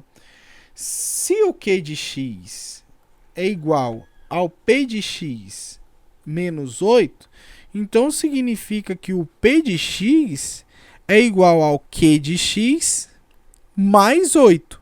Não é isso? Se eu organizar ali, é isso que eu estou dizendo na prática. E eu sei quem é o Q de x. O Q de x é esse daqui. E agora eu também sei que o P de x é o Q de x mais 8. Então o que eu vou escrever? Eu vou escrever assim, ó. Eu vou escrever o polinômio P de x sendo o Q de x, que é k vezes x menos 1 vezes x menos 3 vezes x menos 4, isso daqui que eu escrevi é o Q de x, mais 8. Pronto. Então, isso daqui é aquele mais 8 que a gente deduziu disso daqui. E esse k vezes x menos 1 vezes x menos 3 vezes x menos 4 é o próprio Q de x. E aí, agora a gente precisa encontrar qual é o valor desse k aqui, ó. Como é que a gente vai encontrar o valor desse k, gente? A gente vai encontrar o seguinte, a questão ela nos deu algo interessante. Ela nos falou que o P de 2 é 16. E é a partir desse P de 2 aí que nós iremos encontrar aí esse valor de k. Porque aí, encontrando o valor de k, a gente pode escrever que polinômio é esse, né? Então vamos lá. Bom, nós sabemos que P de 2 é igual ao k. 2 menos 1, porque aqui no lugar, o x, ó, como é P de 2, então no lugar do x eu coloco 2. 2 menos 1 é 1, vezes 1, então k vezes 1. 2 menos 3 é menos 1. Então aqui é menos 1. E o 2 menos 4 é menos 2. Então aqui é menos 2. E o mais 8 daqui, porque isso que é o P de x, né? Bom, o que eu faço agora? Eu faço o seguinte. Eu vou resolver esse produto aqui desse lado. Então eu sei que P de 2 é igual 1 vezes menos 1 dá menos 1. Menos 1 vezes menos 2 dá 2. Então eu vou ter 2k mais 8. 2k mais 8. Mas note que o P de 2 é 16. Que a questão fala isso. A questão fala que P de 2 é o 16. Então agora eu vou resolver essa equação aqui, ó. Então eu vou fazer o seguinte. 2k é igual a 16 menos 8, que dá 8. O 2 está multiplicando, vai dividindo. Portanto, aqui k é igual a 4. Então eu achei o valor de k. K vale 4. Então a gente vai voltar lá no P de x e eu sei que no lugar desse k eu tenho que colocar 4. E aí, gente, olha só. O P de x, então, nada mais é do que 4, que é o coeficiente k, que lá no item A ele poderia ser qualquer valor, lembra? Que pertencia ao conjunto dos reais. Aqui não.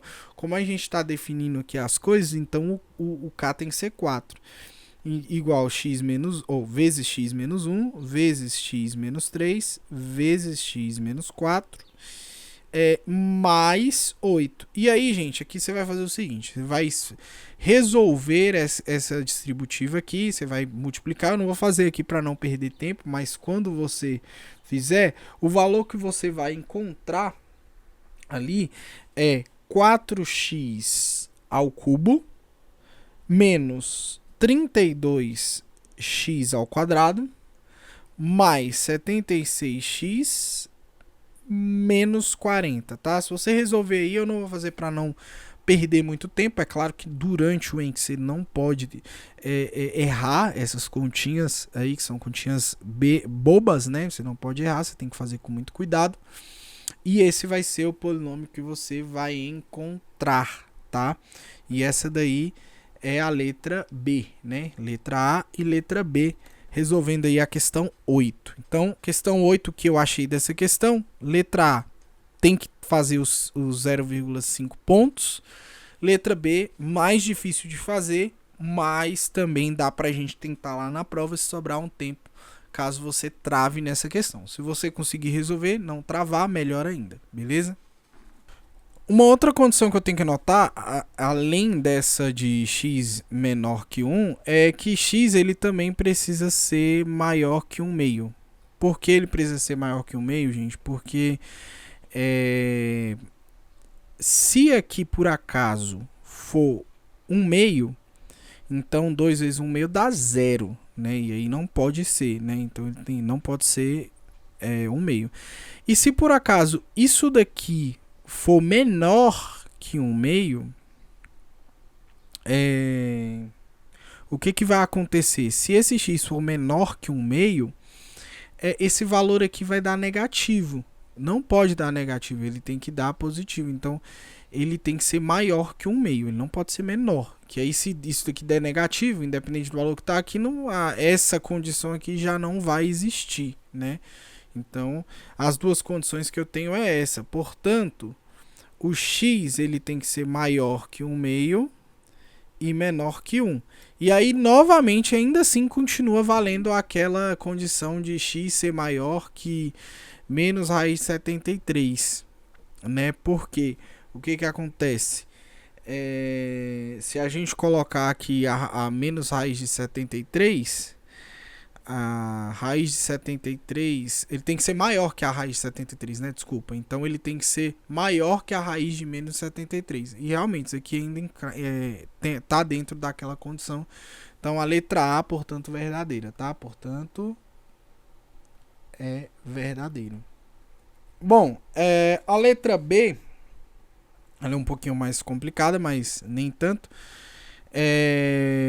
Se x mais 2, se o módulo, no caso de x mais 2, tem que ser menor ou igual a 2, então aqui não é ou, é e. Então as duas condições têm que acontecer simultaneamente. o módulo de x tem que ser maior que 1, então x é maior que menos 4. Vamos verificar isso daqui, vamos ver se realmente x é maior que menos 4, né? Bom, a primeira coisa que eu vou fazer é o seguinte.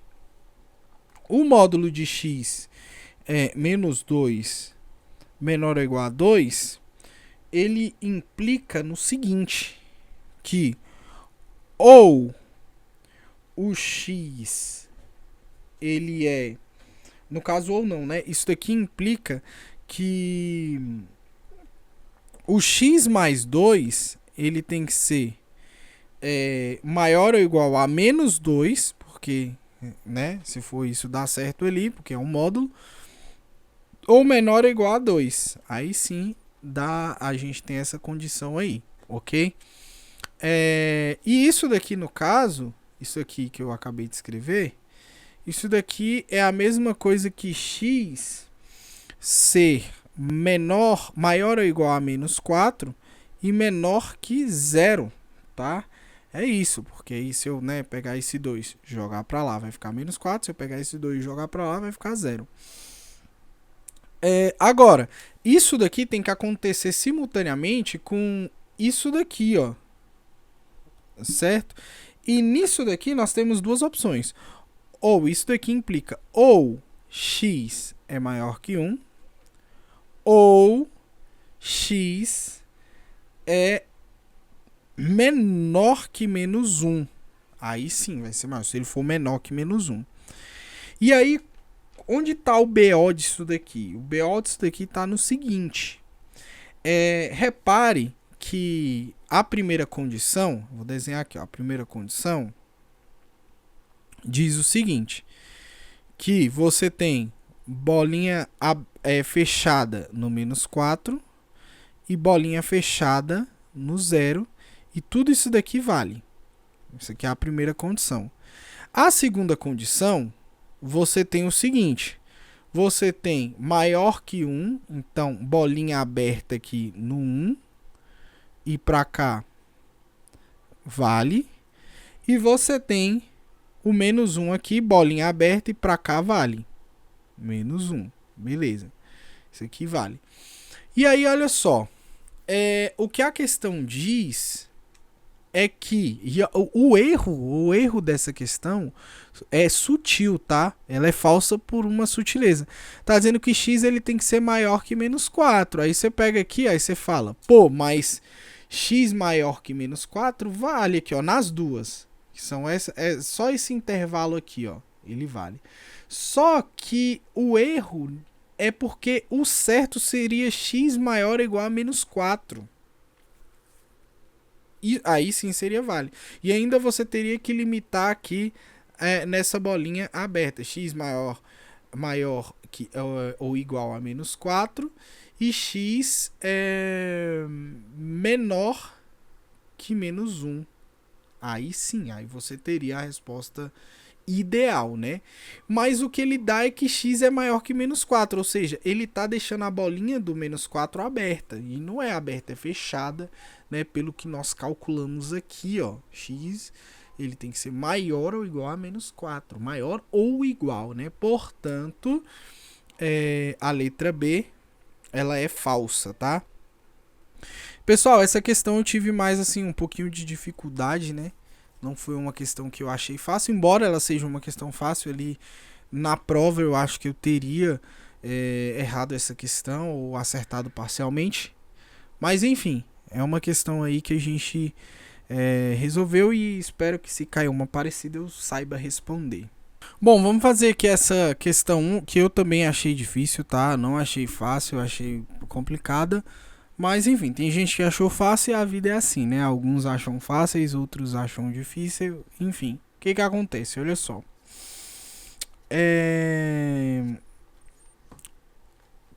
ABCD é um tetraedro regular de arestas de medida A, sejam MN, P e Q os baricentros das faces ABC,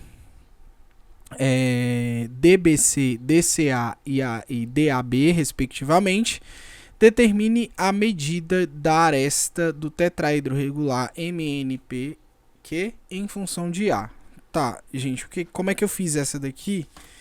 E eu precisei de ajuda, eu precisei olhar como é que faz, porque ela não é tão simples. Eu vou até aumentar aqui, pelo menos eu não achei tão simples, né?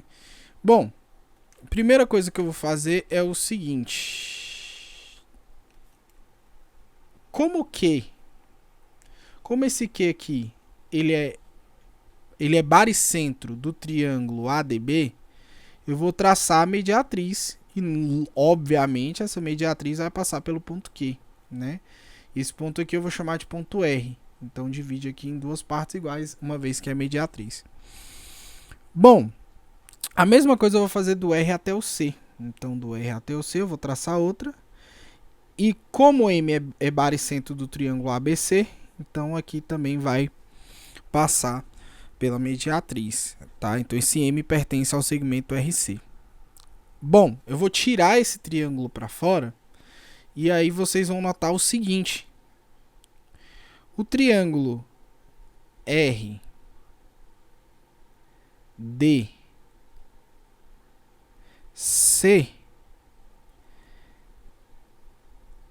ele tem aqui, né, o ponto Q bem aqui e o ponto M bem aqui, né? Agora, eu sei o seguinte, eu poderia já aplicar Tales aqui, porque eu sei que esse comprimento DC é A e eu preciso saber esse comprimento X aqui, tá? Que é o QM, né? Eu descobri já que o de dentro também é um tetraedro regular, então eu preciso... eu aplicaria Tales, mas eu preciso saber se eu posso aplicar Tales. E o que eu vou fazer? Existe uma propriedade do baricentro que diz o seguinte: como eu sei que isso RD é uma mediatriz e Q faz parte do baricentro desse triângulo ABC, então eu sei que aqui, por exemplo, mediria 2y e aqui seria y. A mesma coisa se aplica aqui, ó. Por quê? O que acontece? Esse segmento DR é igual ao segmento RC. Então, como M é baricentro e RC é a mediatriz que passa por esse baricentro, então aqui é 2y, exatamente igual a esse daqui, e aqui é y, tá? E isso já nos mostra que os triângulos RDC e o triângulo RQM são triângulos semelhantes, né? Pelo caso são semelhantes pelo caso lado ângulo lado, né? Então eles são semelhantes nesse aspecto. E aí nesse sentido, o que eu faço? Eu vou, e eu já, inclusive eu sei qual é a razão de proporção, porque olha só o que acontece. Aí eu posso usar Tales, eu posso usar semelhança, né, de triângulos. Por que eu sei que eles são... por que eu consigo encontrar a razão? Porque tudo mede 3y. E esse lado menor aqui mede y, só do triângulo menor mede y. Então a razão é 1/3. Então a razão é 1/3, a razão de proporção aqui. Portanto, se aqui é A, esse x ele tem que ser 1/3 de A. Então essa é a solução. Então a aresta do tetraedro menor é 1/3 de A, né? E na letra B, a gente vai fazer o seguinte. Então, a questão ela dá o valor ali do tetraedro, do volume do tetraedro, regular no caso, né? Ele fala que é x ao cubo raiz de 2 sobre 12. E aí, como você quer saber esse x aqui, no caso, seria a aresta, né? E você sabe que essa aresta, no caso ali do tetraedro menor, ela é A sobre 3, que é 1/3 de A, né? É 1/3 de A sobre 3. Então, você vai pegar esse A sobre 3 e vai substituir aqui nesse valor de x. Então, eu vou ter V igual A sobre 3 elevado a 3 vezes raiz de 2. Eu vou fazer assim, tá? Vezes 1 sobre 12, porque aí eu acho que fica mais bonitinho, fica melhor para trabalhar. Fazer dessa forma, né? Já que eu tô dividindo tudo ali. Beleza. Aí o que eu vou fazer aqui agora? Olha só. Essa parte aqui do volume, eu vou ter A ao cubo sobre 27 vezes raiz de 2 vezes 1 sobre 12, né? Acho que dá pra fazer sim, gente. Enfim. Bom, é porque na verdade o que ele pede, desculpa, olha, isso é importante, ele quer a razão entre os volumes do tetraedro maior, do menor e maior. Então o menor é esse. O maior, então eu vou fazer assim, ó. Vamos lá. Vamos fazer aqui do maior. Esse daqui é o do menor, eu vou colocar volume 2, tá? Esse aqui é o volume 2. Ele quer a razão entre o volume 2 e o volume 1. É isso, tá vendo? Eu já tô cansado, gente. Mas enfim. O volume 2 a gente já achou, né? Que é A elevado a 3 sobre 27 vezes raiz de 2. Vou colocar assim, pronto. Vezes 12. Dividido, né? Agora dividido. Essa aqui é a razão. Dividido pelo volume maior. O volume maior vai ser o seguinte. Vai ser A elevado... Deixa eu fazer o A igual eu fiz o outro, né? A elevado a 3 vezes raiz de 2 sobre 12. E aí, gente, olha só. Esse 12 corta com esse 12. Esse raiz de 3 corta com esse raiz de 3. Esse 2 corta com esse 2. E aí vai sobrar aqui em cima 1 sobre 27. Isso mesmo. Pronto. Fechou. Então a razão é 1 sobre 27. Tá bom? É isso, gente. Cansei. Tô cansado aqui. Me desculpe essas duas últimas questões. Eu realmente tô cansado. Ainda não almocei. Tô aqui desde 10 horas da manhã. Já são, né, mais de meio-dia. Então eu preciso descansar um pouquinho. Mas tá aí todas as questões resolvidas. E eu espero que ajude vocês, porque a mim vai ajudar muito. Eu tô fazendo essas questões justamente para me ajudar ali na questão do método de Feynman, para eu aprender melhor. E é isso aí.